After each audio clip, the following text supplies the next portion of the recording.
मानव सेवा से राष्ट्रोत्थान के नायक श्री बृजलाल भट्ट, पद्मश्री 2026।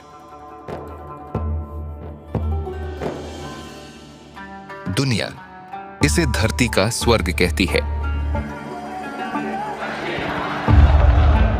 लेकिन इस स्वर्ग ने अपनों को दूर जाते देखा। साल 1990 एक अनिश्चितता का दौर था। जब अपने ही घर छूट रहे थे, तब बृजलाल भट्ट ने इसके विपरीत जाने का साहस दिखाया। मेरे दिल में एक ही बात आई कि मुझे कश्मीर नहीं छोड़ना है। हमारा लक्ष्य एक ही है, मानव सेवा से राष्ट्र उत्थान। Man making nation building. इसकी नींव उनके बचपन में ही पड़ गई थी। अनंतनाग के एक बड़े संयुक्त परिवार में पले बड़े भट्ट साहब की सुबह इंद्रनाग चश्मे, गुरुद्वारा, देवी बल मंदिर और ऋषि साहब की ज़ियारत से होकर गुजरती थी। यही गंगा जमुनी तहजीब आगे जाकर उनके जीवन का सबसे बड़ा मिशन बन गई। वे पिछले 55 वर्षों से नागदंडी के श्री रामकृष्ण महासम्मेलन आश्रम और विवेकानंद केंद्र के सानिध्य में सनातन धर्म के मूल मंत्र, मानव सेवा और वैश्विक भाईचारे का प्रसार कर रहे हैं। 1996-97 के कठिन दौर में भट्ट साहब के नेतृत्व नागदंडी आश्रम ने माता खीर भवानी में भंडारा शुरू करने की ठानी। शुरू में भंडारे में माता खीर भवानी मुश्किल से 400-500 लोग थे, पर बिना किसी परवाह के हम बस आगे बढ़ते गए और मेरी अर्धांगिनी हर मोड़ पर मेरे साथ खड़ी रही।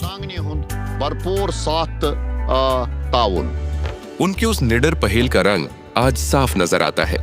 2024-25 में उसी भंडारे की पंगत में 35,000 से अधिक लोगों ने भोजन किया। समाज को जोड़ने के साथ साथ अमेरिका से हॉर्टिकल्चर की उच्च शिक्षा प्राप्त भट्ट साहब ने कश्मीर की बंजर और वीरान जमीनों को भी संवारा। वैज्ञानिक सोच से सेब और अखरोट के लहलहाते बाग खड़े किए।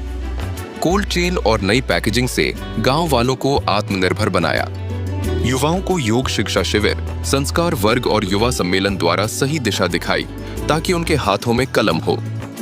अब वे नागदंडी आश्रम का विस्तार कर रहे हैं ताकि एक साथ 400 लोग वहां ठहर सके। आज कश्मीर का युवा जान चुका है कि असली ताकत आपसी भाईचारे में है। सम्मान और पुरस्कार तो बस एक पड़ाव है। उनकी असली वसीयत वो बीज है जो उन्होंने यहाँ के दिलों में बोए हैं।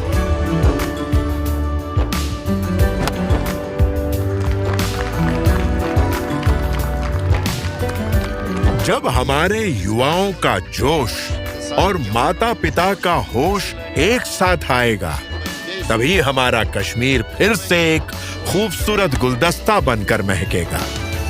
उनकी ये यात्रा अब एक महायात्रा बन चुकी है जो सदैव चलती रहेगी। श्री बृजलाल भट्ट, पद्मश्री 2026।